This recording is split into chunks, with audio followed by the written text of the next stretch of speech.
La plupart des gens pensent que lancer une entreprise en ligne nécessite des dizaines de milliers de dollars dès le départ. Amazon FBA, eh bien vous allez dépenser entre 5 et 10 000 dollars en stock sans savoir si vous allez vraiment tout vendre. Le dropshipping sur Shopify, eh bien vous allez dépenser 2 à 5 000 dollars rien qu'en testant des publicités, jusqu'à ce que vous trouviez enfin la bonne formule. Donc dans cette vidéo, je vais vous détailler exactement combien il vous en coûtera pour lancer une activité de dropshipping sur Amazon, et c'est bien loin de ce que vous pourriez imaginer. Et mon objectif à travers ces vidéos est simplement de vous aider à tirer parti de la plateforme d'achat la plus populaire au monde grâce à une entreprise Amazon.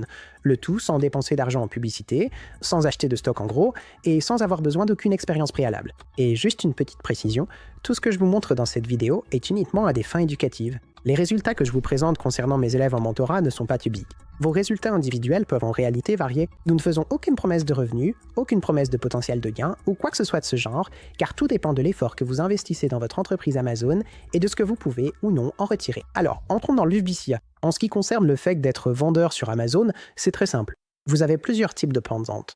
Avec ces plans de vente, vous avez un plan de vente individuel, comme celui-ci, et vous avez aussi un plan de vente professionnel. Maintenant, les deux sont différents. Évidemment, comme vous pouvez le voir d'un coup d'œil, l'un semble un peu plus économique, puisqu'il ne coûte que 99 centimes par article vendu, alors que le plan professionnel coûte 39 dollars par mois. Et encore une fois, il s'agit ici de dollars américains. Donc si vous êtes sur la place de marché canadienne, ce sera aussi environ 29 dollars par mois. Vous pouvez donc voir ce qui est inclus dans chaque plan de vente différent. Maintenant, avec le plan individuel, vous avez beaucoup plus de limitations par rapport au plan professionnel que vous voyez ici. La raison à cela, c'est que le plan individuel s'adresse aux personnes qui veulent, en quelque sorte, tester le terrain, si l'on peut dire. Mais aussi, à ce propos, vous ne pouvez répertorier qu'un seul produit à RFA. Vous n'avez aucun moyen spécifique d'utiliser des opérations en masse. Vous ne pouvez pas utiliser le nouveau guide du vendeur, vous ne pouvez pas automatiser vos prix, ni créer une quelconque marque avec une boutique digitale ou autre. Donc le plan de vente individuel est quelque chose qui, à première vue, peut sembler un peu plus économique. Mais avec du recul, il limite aussi le nombre de produits que vous pouvez ou ne pouvez pas vendre sur votre vitrine.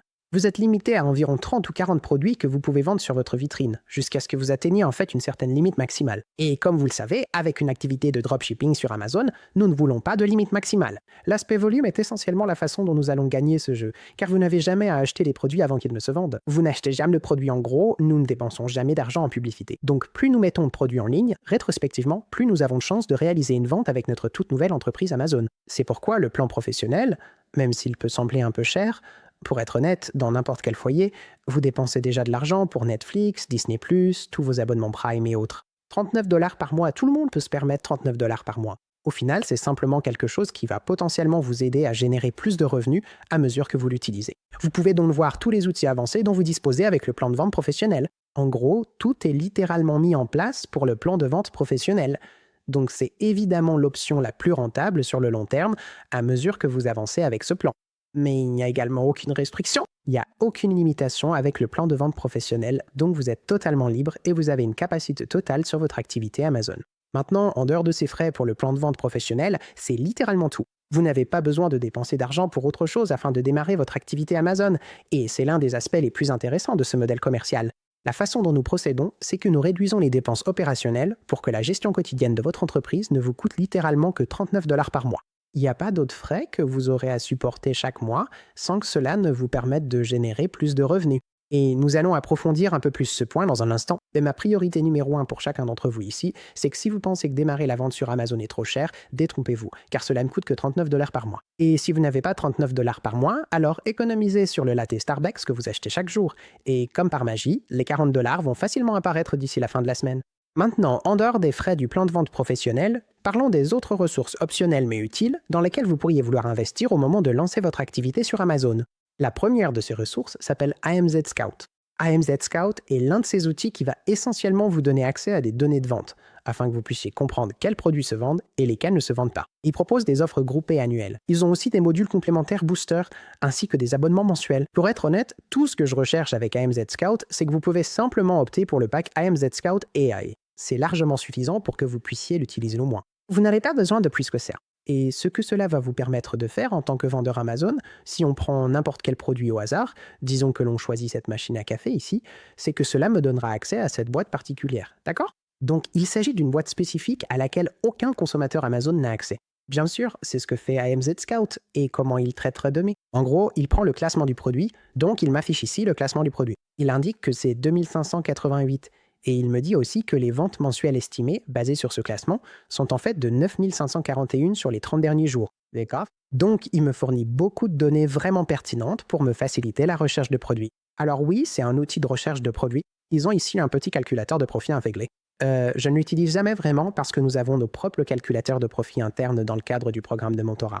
Mais cela étant dit, AMZ Scout n'est pas forcément quelque chose dont tout le monde a absolument besoin. Et laissez-moi vous expliquer un peu plus en détail. Sur n'importe quelle fiche produit sur laquelle vous allez lorsque vous faites vos achats sur Amazon, il suffit de faire défiler la page vers le bas et en descendant, vous pouvez accéder à la section des détails du produit. Lorsque vous arrivez à la section des détails du produit, chaque produit possède un classement des meilleures ventes que vous pouvez consulter à cet endroit précis. Donc, même si vous ne voulez pas utiliser AMZ Scout, vous n'en avez pas besoin, car chaque produit, sous l'onglet Détails de l'article, a un classement des meilleures ventes qui lui est associé.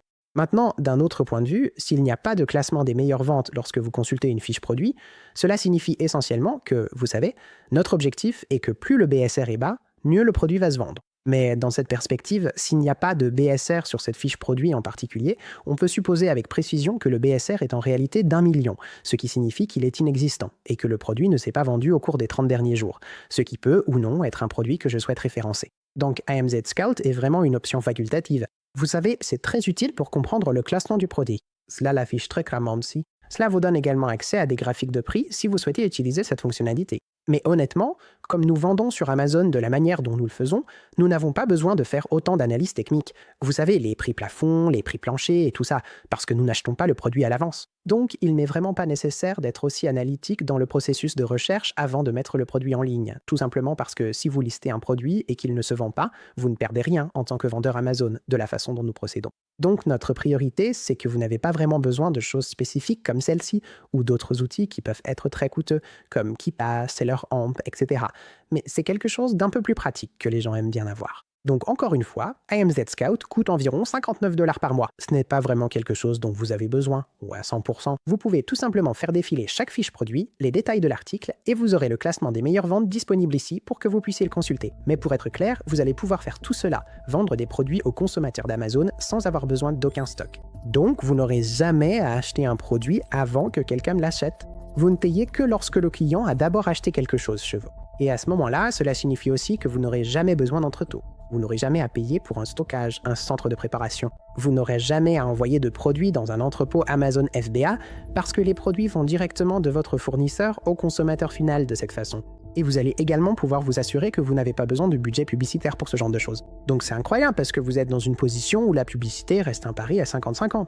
À moins d'être un expert en PPC ou en publicité, lorsqu'il s'agit de vendre sur Amazon, c'est un pari très risqué et vous n'êtes pas vraiment sûr de vouloir investir votre argent durement gagné dans une campagne publicitaire dont vous n'êtes pas certain à 110% qu'elle générera réellement un ROAS positif pour vous. Et dans ce cas, vous n'aurez besoin d'aucun type de site web. Vous n'aurez pas besoin d'héberger votre site web sur des plateformes comme GoDaddy, Squarespace ou quoi que ce soit de ce genre. Et vous n'aurez pas non plus besoin de créer une LLC, ni d'ouvrir un compte bancaire professionnel ou d'enregistrer une entreprise pour commencer.